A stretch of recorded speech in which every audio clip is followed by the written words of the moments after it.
History Secrets.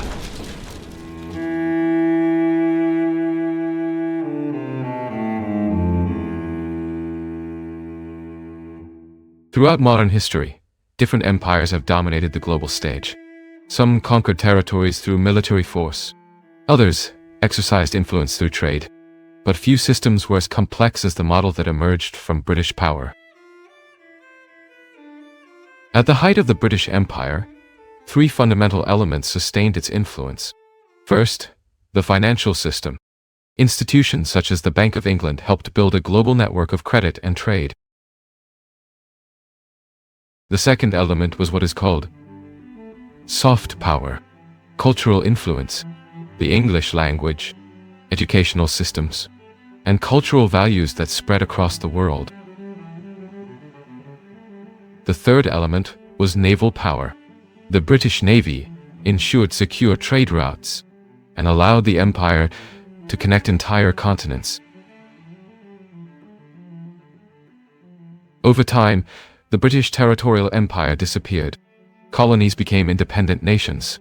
But some analysts suggest that certain structures of power remained. They simply changed form. According to this interpretation, direct military control was replaced by global financial networks. Instead of openly governing territories, financial systems began to exert economic influence. An example frequently cited in this debate involves the global system of illicit trade, especially international drug trafficking. The production of certain drugs occurs mainly in specific regions. For example, cocaine is often associated with parts of South America, but its consumption occurs across multiple continents. For this trade to function, something more than production and distribution is required. A financial system capable of processing large amounts of money is necessary. This money needs to be converted into apparently legitimate assets, investments, real estate, companies. This process is known as money laundering. It involves complex financial mechanisms that conceal the origin of funds. Offshore financial centers often appear in this context. These centers are regions with banking and legal systems that offer a high level of financial secrecy. Investors can transfer funds to these jurisdictions with little oversight. Some analysts observe that many of these centers emerged in territories historically linked to the former British Empire. The Caribbean, Hong Kong, Singapore, other strategic regions. This does not necessarily mean there is a coordinated plan, but it suggests that financial networks created during the imperial period continue to exert influence, even in a post-colonial world. Another interesting question arises in this context. If these financial centers are so profitable, why do all countries not adopt the same model? The answer may lie in something fundamental to any society: moral values, social cohesion. Activities such as money laundering, illegal gambling, or human exploitation can generate enormous profits, but they also erode social institutions. They can weaken public trust and generate deep cultural consequences. Societies that depend excessively on speculative financial flows may face another phenomenon: over-financialization. This term describes economies where financial activities begin to dominate real production. Instead of producing goods and services, much of the wealth circulates through investments and speculation. Over time, this model can generate extreme inequality. Small elites accumulate a large share of wealth, while large segments of the population face economic difficulties. This phenomenon has been observed in several developed economies: United States, United Kingdom, Canada, Australia. In many of these countries, financial sectors have grown much faster than traditional productive sectors. Banks and financial markets have become central to the functioning of the economy. But highly financialized systems can produce unexpected side effects: political corruption, capture of public institutions, and loss of social trust. When wealth concentrates in small elites, the political system may begin to respond more to financial interests than to the interests of the population. This generates increasing social tensions. In addition, cultural values may also change. Societies highly oriented toward wealth may begin to value financial success above other aspects of life. Family, community, purpose, generosity. These values may lose space to the constant pursuit of profit. Some thinkers argue that this type of system contains an internal contradiction. It may generate enormous prosperity in the short term, but it can also produce moral and social decline in the long term. According to this view, empires often enter decline precisely because of their success. Excessive wealth can generate complacency, arrogance, and loss of social cohesion. If this interpretation is correct, it could help explain part of the current tensions in the Western world: rising inequality, political polarization, institutional crises. But this does not necessarily mean that the global system is about to collapse. History shows that societies often reinvent themselves. Reforms emerge. New ideas arise. Even so, some analysts believe that we are entering a period of profound transformation, a moment in which the global economic game may be approaching a tipping point. If this current system is not sustainable in the long term, new structures may emerge, new economic models, new forms of international cooperation, or new disputes for global power. What seems certain is that the coming decades may redefine many of the rules that have governed the world over the last centuries, and understanding the origins of this system is an important step toward understanding what may come next. The idea that the current global system may be approaching a limit raises an important question. What happens when an economic model becomes excessively successful? At first glance, economic success always seems positive. More wealth, more technology, more material comfort. But some analysts argue that extreme success can produce unexpected effects. When large amounts of wealth accumulate in certain countries or social groups, cultural changes begin to emerge. Societies may become more individualistic, more competitive, and in some cases, more unequal.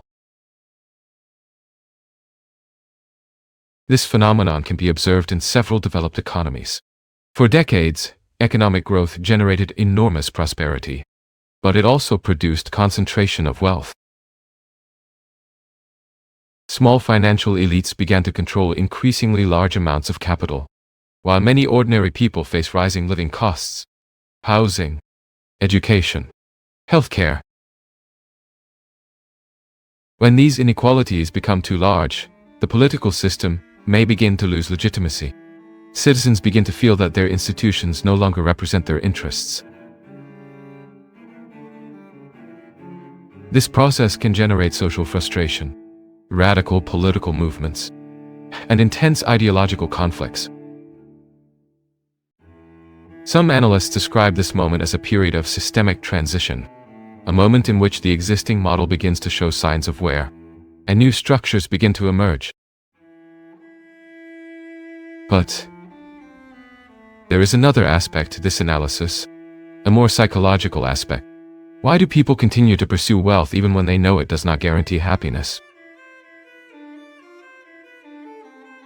Several studies show that factors such as family, purpose, and community have a much greater impact on human happiness.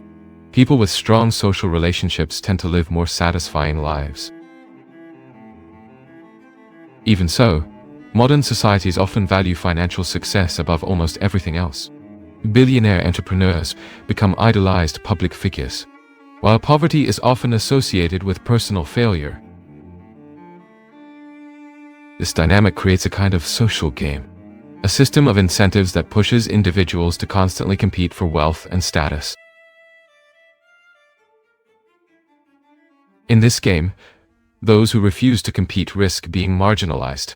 Companies that do not aggressively pursue profit may disappear. Countries that do not participate in the global economic system may lose influence. This creates a kind of collective dilemma. Even if many people recognize the system's problems, abandoning the game may mean losing strategic advantages. A metaphor often used to explain this phenomenon comes from the world of sportsy. Imagine a 100-meter race. All athletes know that using banned substances can harm their health in the long term. But if one athlete decides to use these substances and wins the race, the other competitors face a difficult choice. Either they follow the rules and lose, or they adopt the same risky strategy. In a short time, all participants may end up using harmful methods, not because they want to, but because the system pushes them in that direction. Some analysts believe something similar occurs in the global economy. Countries compete for growth. Companies compete for profits. Individuals compete for status. In the short term, this system can generate impressive economic energy, innovation, industrial expansion, technological advances. But in the long term, it can produce side effects: extreme inequality, social exhaustion, and periodic crises. According to this interpretation, the history of empires often follows a pattern: rise, prosperity, and eventually decline. During the phase of rise, societies possess great collective energy. They work hard. They innovate. Economic and cultural expansion occurs rapidly. But as wealth accumulates, new generations may grow up in more comfortable environments, and the motivation that drove the original rise begins to weaken. Some historians believe that this cycle has occurred with many empires throughout history: Rome, European empires, various ancient civilizations. If this analysis is correct, the modern world may be entering a similar phase. Not necessarily an immediate collapse, but a period of profound transformation. New centers of power may emerge, new economic models may arise, and the global system may be reorganized. Some call this process a global reset, a moment when old rules stop working, and new rules need to be created. The final outcome of this process remains uncertain. It may generate conflict, but it may also create space for innovation and reform. History shows that moments of crisis often precede periods of renewal. Societies learn from their mistakes. Institutions are reformed. New ideas emerge. Perhaps the true challenge of the 21st century is precisely this: to find ways to preserve economic prosperity without losing fundamental human values. Values such as community, responsibility, and collective purpose, because without these elements, no economic system can remain healthy for long. If the world is truly approaching a new historical phase, understanding the forces that shaped the current system will be essential. Only then will it be possible to imagine different paths for the future. And perhaps that is the true meaning of the idea of a great reset. Not necessarily the end of the world, but the beginning of a new stage in the long history of human societies. The history of humanity is a journey, filled with discoveries, enigmas, and mysteries. Some have been understood, others still challenge our understanding. And it is precisely in these mysteries that we find the most fascinating questions. Subscribe to the channel and continue exploring the secrets of history. Because some secrets of history are still waiting to be revealed.